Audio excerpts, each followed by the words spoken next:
Commitment ఉంటే ఆటోమేటిక్‌గా పక్కెళ్ళిపోతాయి. Yes.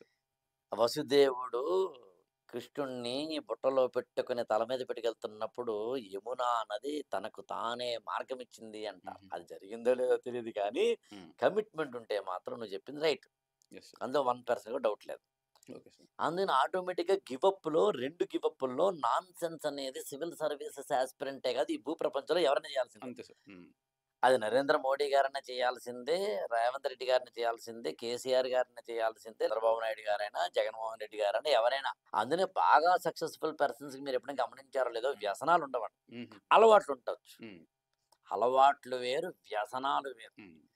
స్నేహితులు వేరు, స్నేహితులతోనే కాలక్షేపం వేరు. హుహుహు. స్నేహితులతోటి చర్చించడం వేరు, అసుకు కొట్టడం వేరు, హ్మ్. బాతాకాని వేరు, హుహుహు. పిచ్చాపాటి వేరు. హ్మ్.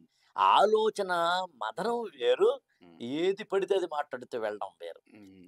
సో, అందుకని ఫ్రెండ్స్ అంటే అర్థం ఉండకూడదా? ఉండాలా? అన్నప్పుడు క్వాలిటేటివ్ ఫ్రెండ్స్ ఉండొచ్చు. హ్మ్. క్వాలిటేటివ్ ఆలోచన ఉండొచ్చు. క్వాలిటేటివ్ హ్యాబిట్స్ ఉండొచ్చు. హ్మ్. పుస్తకాలు చదవడం కూడా నిజానికి ఒక వ్యసనం అంటాను నేను. కానీ మంచి అలవాటది.